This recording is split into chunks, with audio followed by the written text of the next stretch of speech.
Hello and welcome to this video. Kung kinlik mo itong video na to, for sure alam mo na yung pag-uusapan natin. So, wag na nating patagalin pa.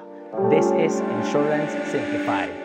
Before anything else, ano nga ba ang term insurance? Yung term insurance, sa pinakamadaling explanation na magagawa ko, ito yung apartment style ng insurance products na meron tayo dito sa Pilipinas. What does that mean? Kung magre-rent ka ng apartment, di ba, kailangan mo siyang bayaran para meron kang tiran. Kapag hindi ka nakabayad, wala ka nang titiran. In the same way, term insurance is like that. Magbabayad ka para meron kang income protection, and kapag hindi ka na nakapagbayad, wala na. Ganun lang siya kasimple. And so, here are 5 reasons kung bakit ito ang perfect na insurance product para sa'yo, especially if you are a millennial who's earning from the low to the middle income range. And kahit hindi, baka pwede mo i-consider to as your first or next insurance policy. For our reason number 1, and ito yung pinaka-obvious, of course, it's the affordability. Karamihan sa ating mga millennials ay kung hindi kaka-start lang mag-work ay medyo nakaangat-angat na ng posisyon dun sa trabaho na meron tayong ngayon. And some of us, if not most, ay nagsistruggle and we are in a tight budget. So, itong term insurance ay perfect para sa atin dahil it gives us adequate income protection without breaking the bank. Sa edad natin, yan. Isama ko na rin yung mga Gen Z na nagwo-work na din. A typical 25-year-old Filipino na healthy at maayos naman yung lifestyle. Hindi siya nagsusmoke, hindi siya umiinom, can have a protection of 1.5 million basic life coverage for as low as 700 pesos per month. Kasi bata pa siya and healthy siya. And again, because it's term insurance. Since yung term insurance ay hindi connected to any cash value unlike traditional products, or any investment funds, unlike VULs, talagang kaya niyang mas maging mura. If you've ever heard of the strategy na BTID or buy term, invest the difference, you can buy term insurance and then invest kung ano man yung difference na pwedeng matira so that you can have more potential for growth ng pera mo. Reason number 2 ay meron tayong protection during our critical earning years. Why critical? Kasi this is the stage na binibuild natin yung career natin. That's 1. And number 2, we can also be the ones who's supporting yung family natin or iba nating relatives. Napaka-critical nung panahon na to. And so, kailangan talaga natin na meron tayong income protection, how basic man yung makuha nating produkto. Getting a term insurance just makes sure na pwede kang magtrabaho, na hindi magagalaw yung savings mo if anything did happen. Lalo na kung may sinusuportahan kang pamilya. And especially if you are part of the sandwich generation, which is sad to say, pero it is the reality of the times that we are living in. Kailangan mo talagang meron kang protection kasi dalawa yung sinusuportahan mo. Yung mga nasa baba at yung mga nasa taas mo.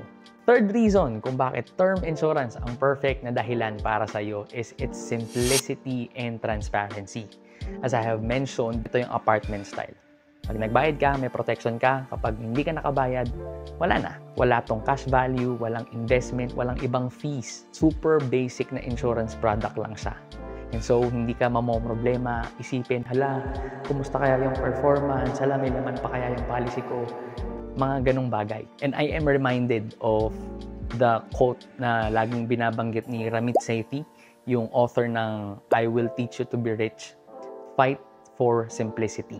Kung bet mo ang pinaka-basic at pinaka-simpleng mga bagay lang for your finances, then term insurance is the right and perfect product talaga para sa'yo. For our fourth reason, if you are getting a term insurance kasi ito lang yung pasok sa budget mo right now, then you are still in good hands dahil term insurance offers flexibility dahil ito ay renewable and also convertible. Kaya ang ganda ng term insurance kasi kung tutuusin, kung maliit pa yung budget mo, makakakuha ka ng protection and hanggang naghihintay ka, hindi mo kailangang ma-pressure na pigain yung pera mo para lang magkaroon ka ng whole life na policy. While you are waiting for your increase or your promotion, meron kang protection and then kapag dumating na yun, pwede mo namang i-convert to a whole life.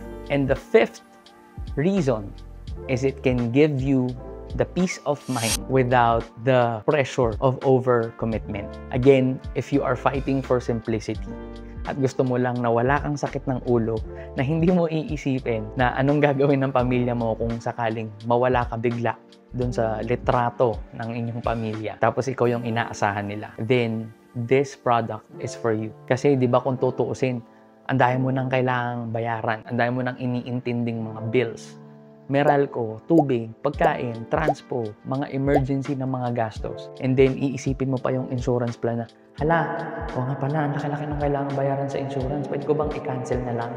Paano kapag kinancel mo and then something did happen?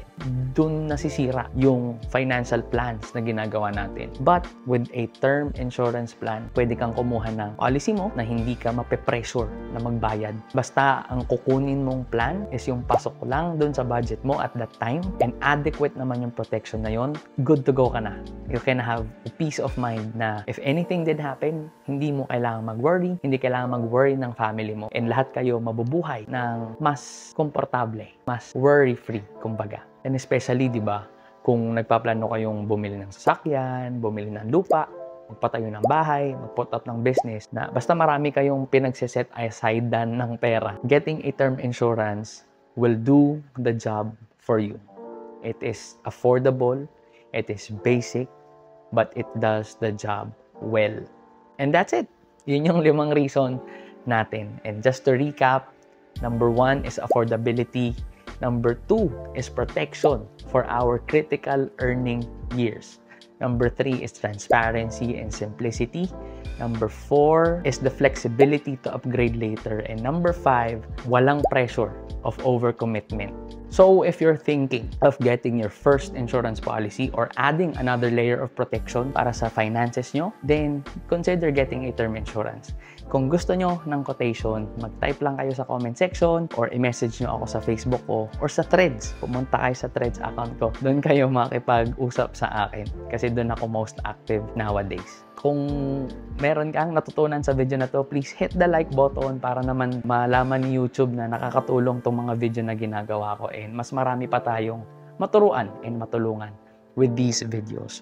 Also, consider subscribing for more personal finance and insurance insights na ako lang ang makakapagturo sa inyo. And lagi mong tandaan, mas mabuting handa kaysa nganga.